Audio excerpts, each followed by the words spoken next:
and Jonathan Stolershow graduated from Friend in 2012. And both these people are near and dear to me, talented in so many ways, not the least of which is their writing ability. They are both wonderful humans. I hope you come up after the hour and say hello. We are lucky to have a school and a student body that values the written word and the power in each other's stories. You, students, are the main reason, really the only reason, that Writers Week continues through so many different eras. This year, our guests were once like you. They were in the audience for Writers Week. They were up on the Writers Week stage, sharing their ideas and their stories. And we think the world of them. It was certainly not easy for them to drop everything and to show up at Fremont High School on a Monday afternoon at the end of January.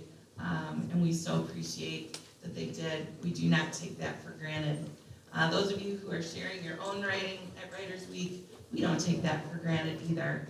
And one day, maybe you will be back as an adult reader, sharing your stories many years from now.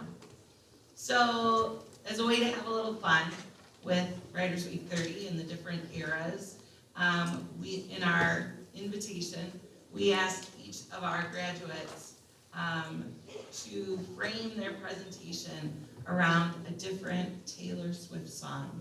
She is Time Magazine's Person of the Year, after all. And their presentations are not going to be about a particular song. They might be a story about a time they were able to shake it off, or a story about a specific cruel summer, or when was the last time they were fearless, or it could just be a story about karma. And we got a lot of enthusiastic responses about it, and we know that you are going to have a really great hour. So, up first, please put your hands together for Megan Spletzer.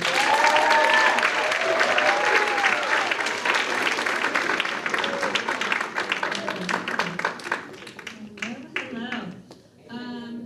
Thank you for that theme, by the way. If you know anything about me, you know it was not difficult for me to adhere to the theme. Good afternoon, Writers Week. I'm so excited to be here. You have no idea. My name is Megan Spletzer. I graduated from Friend in 2015, which I'm realizing now is like almost a decade ago, and was also the last time that I stood in front of a full auditorium like this at this exact podium, I'm pretty sure. Hello to the couple of students, I don't know if you're here, that I met during my 14 weeks teaching here 2 years ago. You're the best. Congrats on being seniors. Hi, May. And hello to any of my former teachers who are still doing the hardest, best job in the entire world. I want to start by first thanking Russ Anderson and Gina Ank for organizing this week of programming. They were both my teachers and are two of the most incredible people I've ever met. And thank you to everyone behind the scenes who helps make this happen. I know that this week is a logistical feat, and it is hands down the best thing about going to this school. I know that this is the first day of Writers Week, so to all the students, please take this opportunity to listen closely, especially to your peers during the student periods. Stories are the best way that we have to understand each other, and everyone has one, so you're so lucky to have a space to share yours. With that said, here is a story about my life. Here. All my life, I've been afraid. When I was 5 years old, my mom got her first cell phone. The year was 2002, so it didn't resemble the cell phones that you see now or have in your pockets. It was small and silver and flipped open and closed, a feature I used to invent dramatic scenarios where I was the subject of a teen movie and abruptly ended a fight with my friend. I memorized the number, which I won't tell you now because it's actually still the same one, and I won't be doxing my mother on this stage today. But every time she would go to the grocery store, she would stick that little device in her purse and tell me that I should call if she ever forgot to put anything on the list. And I would call her approximately every 5 minutes, not to add something to the shopping list, but to ensure that she had not gotten into a car accident on the way there. The store was around the block, or been kidnapped, she was a fully grown woman, or been crushed by a bottle of wine that had toppled off of a high shelf. I think she mistook this obsessive worrying as an adorable sign of love, her daughter missing her so much that she just needed to call, instead of what it really was, which was a wellness check. Each time she arrived home, I greeted her as if she had survived an event much more dangerous than a regular weekly errand. That was the first time I remember this feeling of dread, like my life was a horror movie and I was the innocent main character waiting for a jump scare. The first time I felt like I couldn't be that unsuspecting person who ventures out into the world ignorant of anything that could go wrong. I wasn't stupid. No, if I was going to experience the horrors of the world, I was going to be prepared. When I was 7, I went to watch my hometown's fireworks from a folding chair on the roof of a 5-story parking garage. You know the one. The air was warm but not sticky, the Midwest summer haze delicately coating the sound of 80s rock flowing out of a huge silver CD player boombox combo. Families laid out their picnic blankets and lawn chairs, clamoring to get the best view of the upcoming show. The children around me were throwing bang snaps at the ground, daring the tiny explosions to burn their sandaled feet. As the darkness fell, the dazzling explosions began. I gazed up at the twinkling sky, watching the cascading lights turn into smoke in the air, and as if someone whispered it directly in my ear, I came to the chilling realization that everyone I was sitting with would someday be dead. An odd thought for a 7-year-old, but we must all come to this realization someday. For some, it's the day they flush their goldfish down the toilet. For others, it's looking up at the arrangements of lights that say God bless America on the 4th of July. Everyone's different, I guess. I still don't know why it came to me just then, but it sent me spiraling. How was everyone sitting here like nothing in the world was wrong? Didn't they all realize that we were just floating through the world, waiting for our time to come? How can anyone be happy when this sad truth hangs in the air like candle smoke after a birthday party? I knew from a young age that my family members struggled with anxiety, but I wasn't completely sure what that meant or how to recognize these things starting to develop in my own psyche. On the surface, nothing was wrong with me. I was a social child, I raised my hand in class, I participated in sports and activities, but as I got older, I started to try to control what I felt was uncontrollable. I developed obsessions with food and routine, easily upset when they were shaken. I didn't let anybody disrupt my perfectly developed step-by-step process to never have anything go wrong in my life. I walled myself off, hoping that nothing could hurt me if I built those walls high enough. I spent many of those years on my Tumblr blog. From 2011 to 2014, you could find me in my room on my laptop after school, drinking a Diet Coke, watching reruns of Grey's Anatomy, and reblogging as many Taylor Swift quotes as I could find. One of those quotes, which popped up on my feed quite regularly, read, "I don't think fearless is the absence of fear. I think fearless is having fears, but jumping anyway." The quote resonated with me despite its vagueness. Jumping where? Into water? Is it deep enough that I wouldn't get injured? Are there any flesh-eating bacteria in it? But I couldn't resist it. I hit the reblog arrow every time it came up. Something about it felt so freeing, like living with these constant thoughts didn't mean I never had to do anything with my life. Like I could be afraid to do something and still do it. What a revolutionary idea. The quote was running through my mind my freshman year of high school when one of my best friends convinced me to try out for the soccer team despite my never having kicked a soccer ball once in my entire 15-year life. "Just do it anyway," she said, nonchalant and encouraging. "There aren't going to be any cuts." Well, they made an exception for me. After I had already done 18 laps around the top floor of the building, passing classrooms where I would much rather have been writing a DDQ or taking a math test, and played several scrimmage games, mindlessly meandering around the field until someone told me to stop, just stop, please stop. Shame rose in my cheeks, and I vowed to never embarrass myself in front of my peers again. Yet, when I was a senior, I was lucky enough to be selected to read something I wrote at Writers Week. I have pause for applause. Yeah. What have I done? I thought to myself as I approached the podium in front of hundreds of people, some of whom had definitely witnessed the soccer thing. I poured my heart out about things that I only had expressed on my aforementioned fan account on Tumblr, and for a moment it had felt like I had conquered every fear that had run through my mind. For the record, that piece was also about Taylor Swift. In college, the fear came back and it turned inward. I became obsessed with the idea that my body would inevitably turn against me one day.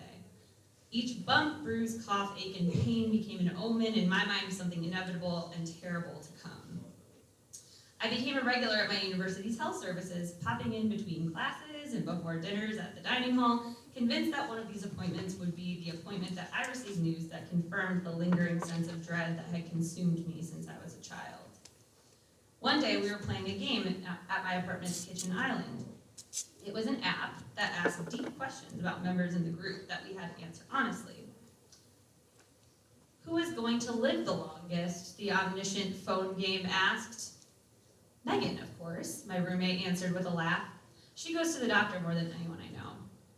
I realized at that moment that this had not just become a secret hobby of mine, but that others were noticing my descent in obsession. I had become a hobbyist, but instead of crocheting, it was getting my blood pressure taken and describing symptoms to a nurse practitioner.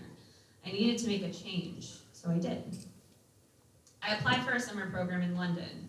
Whatever my comfort zone was, this was not it. New people in a new place with new dangers lurking around every corner, probably. No day was the same, no place fit into my perfect routine. I didn't have time to think about the diseases that may or may not be festering in my body, let alone make a doctor's appointment. I spent the summer learning about history through walking tours, laughing through the night with new friends, and trying to improve my British accent. It's not very good, according to multiple waiters that I asked. That summer gave me the reboot that I needed to stop spiraling about when my life could end and start living it. When my senior year of college started, I began tutoring at a local high school. It started as a way to get some volunteer hours on my resume as I began applying for post-graduation job opportunities. But from the moment I began working with the group of teenagers that I was assigned to help pass Algebra 1, I fell in love with teaching. Oh no, I thought, I was not an education major, and I was a senior, and my future job was supposed to be in communications. The doubts crept in. What if my parents don't want me to be a teacher? What if the students make fun of what I wear? What if I forget what I'm supposed to be teaching? But I didn't let that stop me. Everything in me knew that this was what I needed to do. I applied for a teaching program, and 5 years later, I'm certain I'm doing exactly what I'm supposed to be doing. Some of my worst fears have come true. I've lost friends that I hoped would be in my life forever. A pandemic swept the globe. A silent killer literally waiting to strike me or my family just for going to the grocery store. See, it is dangerous. You were right, 5-year-old me. Spending months in isolation gave me some perspective about fear. In October, I lost someone close to me and finally lived through receiving that horrible phone call I'd always imagined. It was worse than I'd imagined. The threat of violence, tragedy, and natural disaster is a reality of the human experience. And I know that in some ways I'm hardwired to believe that the worst is inevitable. That's the thing about anxiety. It's passed down, it's evolutionarily adaptive, it's helped my ancestors survive. I credit my worrying as the reason all my friends get skin checks at the dermatologist and buckle their seatbelts on airplanes, just in case a door flies off. And in a lot of ways, I still give myself over to the fear once in a while. I call my mom to make sure she's okay, even if she just went to work and back that day. I still get nervous when I have to speak in front of a crowd. I still contemplate my inevitable demise whenever I see fireworks, but in a lot of ways, I'm a person I never anticipated being because I haven't let that fear stop me from doing the things I wanted to do. Years of therapy, self-reflection, and treatment have helped me realize that I don't have to let my thoughts control me. I lived in London for a summer, even though I spent the entire plane ride imagining that I would inevitably be ending up in a Lost-style island crash situation. I went on a date with a friend, risking heartbreak and awkwardness, and we're still together 10 years later. I learned how to downhill ski, despite my absolute certainty that I would break a leg or end up in a coma if I ever tried it. And yes, I entered a profession for which I have to get up in front of hundreds of teenagers every day and ask them questions about history, knowing that no one might raise their hand. And students, this is my plea to just throw your teachers a bone once in a while. They don't care if you're wrong, they just don't want it to be awkward and quiet. Every day I face my little fears and my big ones, and I live a joyful, fun, exciting life despite the things that scare me to death. Every day I live alongside the fear that everything that can go wrong will go wrong, but I jump anyway.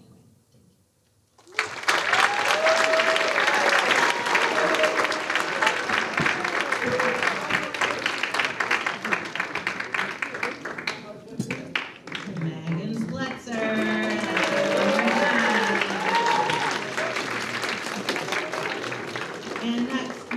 welcome to the Right Week podium, Jonathan Stolarship.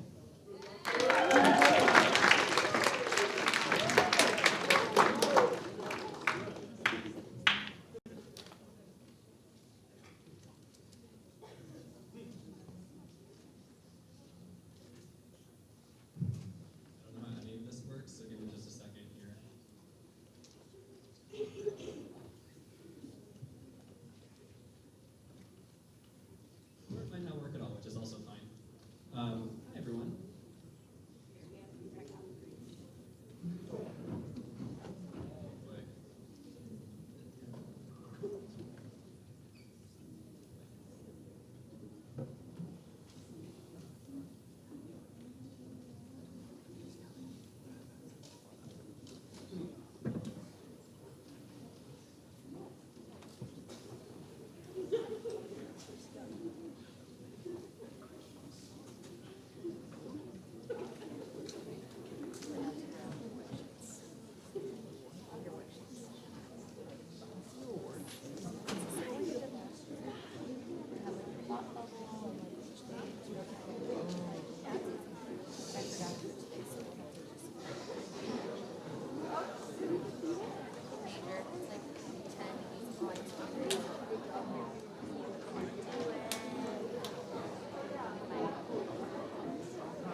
It just looked at my content.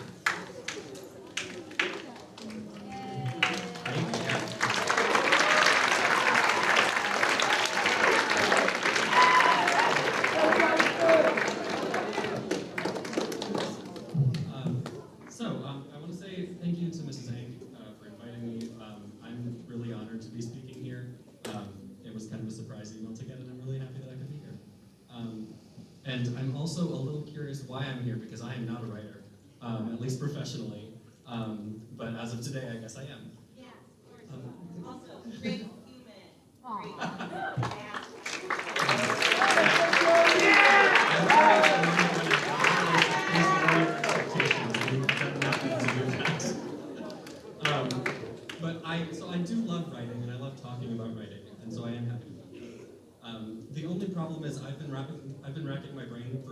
6 weeks about what I want to say here, and I've been coming up empty. And what I've sort of kept coming back to is what I felt like when I was a student here. All the sort of frustration that comes along with being in high school and all the hopes that I had for how my life would turn out. And some of those hopes came from doing theater here. So I spent about half of my time, both awake and asleep, in theater in this room. I actually had my first kiss with my best friend's younger sister on this stage in front of hundreds of people. So that's a fun fact about theater. And actually, I talked about it in my earthquake when I was here. Deeply weird facts about my time in high school aside. Doing theater in high school sort of gave me a sense of wanting to do something like that for the rest of my life. I wanted to have a career doing something with theater or film or TV or something when I grew up. And I wasn't sure if that meant writing or directing or acting or some combination of any of those things or something completely different. But the good news is I've ended up doing something in TV, and it is something completely different than writing or directing or acting. And it's actually a job that I didn't know existed when I was in high school. So right now I am an art director for live TV, which means I help oversee the implementation of a scenic design for award shows like the Oscars, the Emmys, the Grammys, and things like that, but other live shows too, like The Tonight Show and SNL and things like that. Mostly what that means is if you're watching a live show like that, I am at least partially responsible for anything on camera that's not a person or their clothes. So the floor and the ceiling, but also things like a 27-foot wide wedding cake, or a 13-foot high heart sculpture that catches fire on command, or building a forest indoors. All of that kind of thing sort of falls under what I help manage in my job. So on the good days, that's a really exciting job. And it's fun and sort of flashy, but it also scratches that same itch of doing live theater and doing a live show.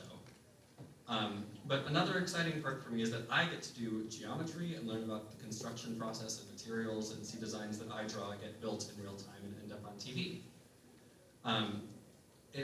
So it satisfies a lot of what I wanted to do when I was a theater kid in high school. And for me, there are a lot of exciting things about the job. For other people, the exciting part tends to be that I've worked with a lot of celebrities. And when I say worked with, I mostly mean I signed an NDA, so I probably shouldn't tell you how mean some of them are. But what I can say is all of your suspicions are correct. Famous people are weird as hell. And even if they're not, like, the rumors are all true, believe them, it makes your life more interesting to believe them. But honestly, one of the parts of my job that I like most is that I don't have to interact with the celebrities. And that comes from experience. 1 year backstage at the Oscars, I kept locking eyes with Justin Timberlake. And I didn't know how to stop, and I could tell he also didn't know how to stop. And it was terrifying. And on my third award show ever, the AARP Movies for Grown-Ups Awards, which is a real award show, I accidentally hip-checked Jane Fonda, and I will probably never forgive myself. And the first time I worked on SNL, I'm pretty sure I offended Lorne Michaels, the head of SNL. So these days I generally prefer to sort of sit back at my tech table and watch my rehearsal monitor and do my little job in peace. So given that I'm not a professional writer, still one of the most consistent themes I've noticed since leaving Friend is how much writing has had a hold on my life. Writing and storytelling more broadly is something that continues to shape both my personal and professional life. I want to take a quick detour to talk about math. I know this is about writing, but stay with me. And I know it's 8th hour, but so I would imagine that, like me, a lot of you have wondered in your time in math class, why am I learning to graph a parabola? Or why do I need to be able to factor a polynomial to be a successful adult? And like, if you corner a random adult in the grocery store aisle, they will also not know how to do either of those things. And they're still going to be a successful adult and be able to afford the DiGiorno pizza in their shopping cart. And I was one of those people too. I wondered that too. I went to geometry every day and thought, when am I going to need to know how to, calculate the area of an irregular polygon or to graph a parabola? And I have terrible news. I used both of those skills last week at work. So maybe you won't need those exact skills, but I figured I wouldn't need them either. And high school isn't always about just acquiring specific skills. It's learning how to think and learning a lot of other worthwhile things. All learning is worthwhile, but I digress. So in the same way that I use the math skills that I learned here, I use the knowledge and the skills I learned in English here all the time. Any scenic designer worth their salt will tell you that designing scenery is storytelling. It's about crafting the narrative through physical objects and movement. When we make a 27-foot wide wedding cake, yeah, it's a cool thing to make, but it's also a canvas for a story about independence and joy and celebration. When we make a 13-foot tall heart sculpture that catches fire, it's also an important tool that can escalate a moment about heartbreak, divorce, and healing. So even when it's just creating a natural environment like a forest on stage, giving that the ability to come alive with lighting and make people feel transported is an important asset when you're telling a story. So understanding the writing and the text analysis and the storytelling going on will make you better at your job. I know that it's specific to my job right now, but it's also specific to just being alive. So the skills I learned, in no small part here at Friend, are skills that help tell those stories well. So for example, this last weekend, I got to work on SNL, and Justin Timberlake was the musical guest. I'm proud to say that I only locked eyes with him one time, and it wasn't all that awkward. But we got to build an old Southern church, and we got to, do some fun shiplap walls, and we built a 12-foot tall organ sculpture. But because this is Writers Week, I also want to tell a story about the writing process at SNL. I don't know how many people are familiar with the lore of that show, but it is an absolutely wild show to watch take shape over the course of 1 week. So to be clear, I don't work for SNL. I'm freelance, so I only come in for a couple shows every now and again to art direct the musical guest. So I can only share how impressive it is to watch all of that happen. So every show week at SNL, they start with a pitch meeting on Monday to float ideas for sketches, and then they write them on Tuesday, many people staying up all night on Tuesday night. Then on Wednesday afternoon, there's a read-through of all the potential sketches for that week, and then a select list will move forward. Which means that on Wednesday night is the first time that anyone has a chance to design all of the scenery, and then the crew has 3 days, Thursday, Friday, and Saturday, to figure out how to build a bunch of sets, paint them, light them, decorate them, and rehearse on them. And of course, at the same time, costumes, hair, makeup, props, lighting, and all the other departments need to figure out how to condense their work into those few days as well, all to get ready for dress rehearsal from 8 to 10 p.m. on Saturday. And this is my favorite part of being able to be a fly on the wall there. In the 90 minutes between dress ending at 10 and the show starting at 11:30, there is a frantic push to make the show the best possible version of itself. There's a meeting for notes that's led by Lauren, and a flurry of activity to turn around the show to air at 11:30.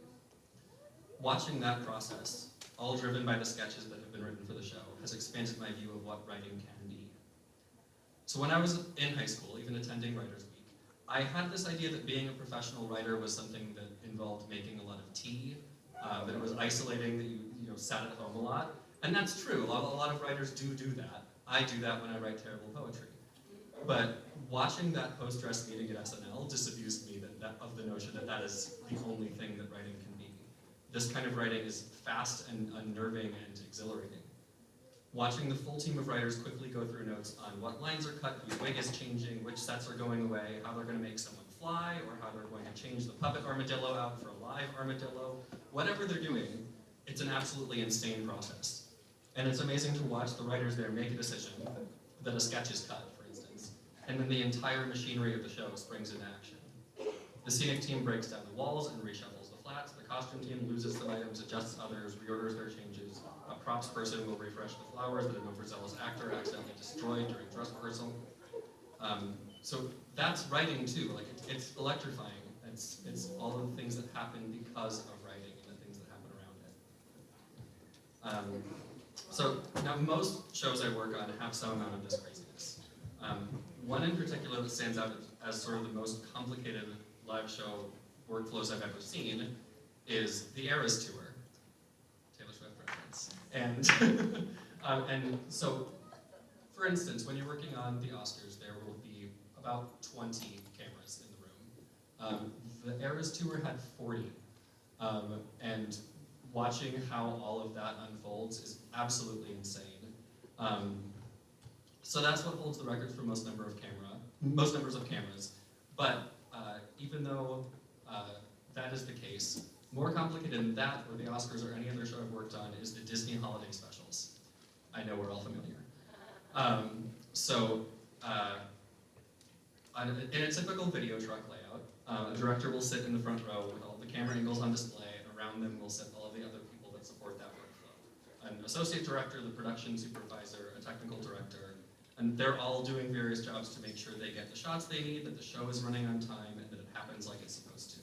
And that's a similar setup whether it's the Super Bowl halftime show, the Eras Tour, or the AARP Movies for Grown-Ups Awards. But this Disney holiday special is still the most complicated live show I've ever seen executed, and here's why. They need to shoot the parade at Disney World as it comes down Main Street. So normally on any of these shows, there's a team of stage managers who are receiving talent from the talent department and making sure that the dancers, actors, musicians, lighting, and set pieces all end up where they need to on stage in relation to the cameras. And of course, the people I work with most closely, carpenters, props people, scenic artists, are the ones physically positioning things in the right place as well. But when they shoot the parade, they've also got dozens of float drivers, hundreds of dancers and characters, and of course, the tens of thousands of audience members in the park. So on top of everything else, the director sitting in that video truck is making sure the right floats of the parade are in the background of every shot. They have to make sure that the timing is working out exactly right. And if for some reason they miss the shot the first time, they can turn to the back row of the video truck and ask one of the Disney representatives to radio all of the float drivers in the parade and slow down the parade. So hundreds, if not thousands of people will make a micro adjustment and slow down by half a mile an hour to get the exact right shot. And that all happens while tens of thousands of people watching in the park are completely unaware. I know this might not be interesting to everyone, but the first time I worked on this show, I got to watch that process and I was just transfixed. It was so fascinating to me. And like that's not the most narrative storytelling in the world. No one is going to be, awarding that with writing and edits. But it is a script that someone wrote to tell a simple story of singing songs and celebrating the holidays. It really does all come back to storytelling. So even when I'm doing the less narrative part of my job, I'm doing maybe a technical drawing that shows how a set piece is built. That's still storytelling. My coworkers and I are constantly using the phrase, it tells a story, to describe when a drawing is good enough, or we're asking the question, what story is it telling? Does it show how the set piece is made? Does it show how it comes together on site? What does it look like when it's done? How do different departments like lighting, projection, camera, stage management, all interact with it? It's not Steinbeck, but it's still storytelling. Putting yourself in the shoes of a person reading something you're creating, whether it's a ground plan for the Golden Globes or an essay for your English teacher, is the same basic skill. My point in saying this is that writing is not some niche skill, and neither is math or science or music or anything else. It's all useful, it's all important. I also want to talk a little bit about the ways that writing has had an impact on my personal life post-high school. When I was here, I took English with many wonderful teachers, and I took advanced creative comp with Mrs. Zank as well. That class planted seeds of a play I would write and direct in college. And writing has been something that I have explored professionally too, and I might still end up there. I've written a few screenplays, all of them terrible, and I've written many poems, also terrible. But I can revise them if they want, and maybe they won't be terrible forever. And even if they're bad, they have helped me understand myself. They help make the world around me legible. They help me process the events of my life and make sense of the sometimes nightmarish world that we all live in. I know for myself, and I suspect it's true for most, if not all of you, that finding some way to write, or at least create in some way, has been important to me in ways that I couldn't have predicted. I don't mean that you should be writing essays and patterns, responses, and shareable drafts in the same way that you're required to now, though I did have to write a Best Man toast a couple years ago, and I basically did a shareable draft, and it turned out very well. But what I'm saying is that you should find some way to write, and you should do it if it's fun. I try to tell the stories that have changed my life. I try to tell my own story to myself or to other people. I don't do it because someone is telling me to. I don't do it because it's due the next day. I do it because it's fun, because it's a way to make sense of the world. And to be fully transparent, I don't know if this is good advice for you, but it's good advice for me. One of the ways I do this is through a newsletter. I started it a few years ago. There is no theme, there is no idea of what it's about. It's just things I like. There's no schedule, I do it whenever I want to. I have 80 subscribers. Mrs. Zank is among them. And I am continuing to try and figure out exactly why I do it. And the things I write about are almost completely random. Anything from personal things, music I've been listening to, shows I've been working on, memes about Toyotathon, to long, well-researched essays documenting queer history. Like, for instance, how King James, King of England in the 1600s, who commissioned the most famous English translation of the Bible, the King James Version, I know we're all familiar, had several explicitly gay relationships in his life. That's the most famous of his gay lovers. That's a fun fact that you can bring into English, or into history. That's silly, right? Like, no one needs a newsletter in their email inbox talking about how King James had a secret tunnel built between his bedroom and the bedroom of his lover. But it's fun for me, and it helps me think about the queer people that came before me. And I think it's important that people learn queer history beyond just AIDS and the Stonewall riots. So even though it's all a little silly and mostly for fun, writing this newsletter brings me meaning and joy. Now, if I may be so bold, I want to end on a piece of advice. The first is that if you want to do anything in film, TV, theater, or anything like that, you should know that there are people, if you can find them, who are always looking for good people to hire. I have had desperate afternoons on some of the highest profile shows I've worked, where we are frantically looking for someone to come in and PA for us.